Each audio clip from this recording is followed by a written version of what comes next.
प्रिय भक्तजनों, आइए अब सुनते हैं बृहस्पतिवार व्रत की विधि एवं कथा। इस दिन बृहस्पतेश्वर महादेव जी की पूजा होती है। दिन में एक समय ही भोजन करें, पीले वस्त्र धारण करें, पीले पुष्पों को धारण करें। भोजन भी चने की दाल का ही होना चाहिए, नमक नहीं खाना चाहिए। पीले रंग का फूल, चने की दाल, पीले कपड़े तथा पीले चंदन से पूजा करनी चाहिए। पूजन के पश्चात कथा सुननी चाहिए। इस व्रत के करने से बृहस्पति जी अति प्रसन्न होते हैं तथा धन और विद्या का लाभ होता है। स्त्रियों के लिए ये व्रत अति आवश्यक है। इस व्रत में केले का पूजन होता है। कथा। किसी गांव में एक साहूकार रहता था, जिसके घर में अन्न, वस्त्र और धन किसी की कोई कमी नहीं थी, परंतु उसकी स्त्री बहुत ही कृपण थी। किसी भिक्षार्थी को कुछ नहीं देती, सारे दिन घर के कामकाज में लगी रहती। एक समय एक साधु महात्मा बृहस्पतिवार के दिन उसके द्वार पर आए और भिक्षा की याचना की। स्त्री उस समय घर के आंगन को लीप रही थी। इस कारण साधु महाराज से कहने लगी कि महाराज, इस समय तो मैं घर लीप रही हूँ, आपको कुछ नहीं दे सकती, फिर किसी अवकाश के समय आना। साधु महात्मा खाली हाथ चले गए। कुछ दिन के पश्चात वही साधु महाराज आए, उसी तरह भिक्षा मांगी। साहूकारनी उस समय लड़के को खिला रही थी। कहने लगी, महाराज, मैं क्या करूं, अवकाश नहीं है, इसलिए आपको भिक्षा नहीं दे सकती। तीसरी बार महात्मा आए तो उसने उन्हें उसी तरह से टालना चाहा, परंतु महात्मा जी कहने लगे कि यदि तुमको बिल्कुल ही अवकाश हो जाए तो मुझको भिक्षा दोगी? साहूकारनी कहने लगी कि हाँ महाराज, यदि ऐसा हो जाए तो आपकी बड़ी कृपा होगी। साधु महात्मा जी कहने लगे कि अच्छा, मैं एक उपाय बताता हूँ।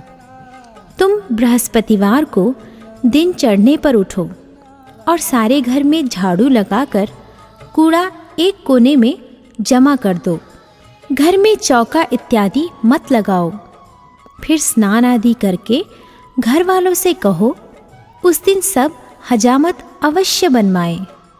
रसोई बनाकर चूल्हे के पीछे रखा करो, सामने नहीं।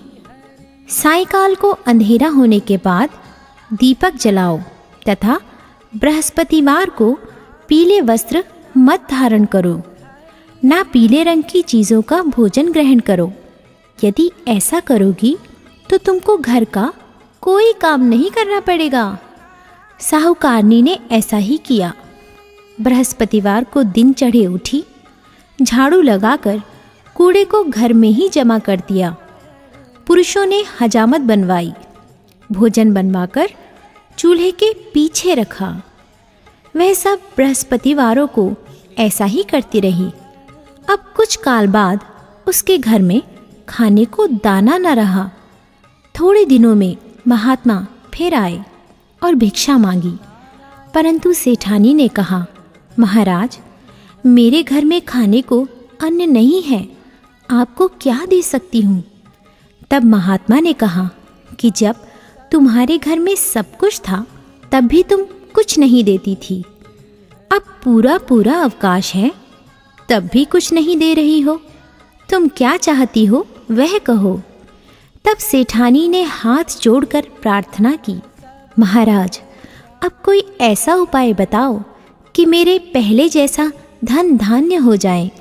अब मैं प्रतिज्ञा करती हूँ कि आप जैसा कहेंगे वैसा ही करूँगी। तब महात्मा जी ने कहा, बृहस्पतिवार को प्रातःकाल उठकर स्नानादि से निवृत्त होकर घर को गौ के गोबर से लीपो तथा घर के पुरुष हजामत ना बनवाए। भूखों को अन्न जल देती रहो ठीक सायंकाल दीपक जलाओ। यदि ऐसा करोगी तो तुम्हारी सब मनोकामनाएं भगवान बृहस्पति जी की कृपा से पूर्ण होंगी। सेठानी ने ऐसा ही किया और उसके घर में धन धान्य वैसा ही हो गया जैसा कि पहले था। इस प्रकार भगवान बृहस्पति जी की कृपा से अनेक प्रकार के सुख भोग कर दीर्घकाल तक जीवित रही।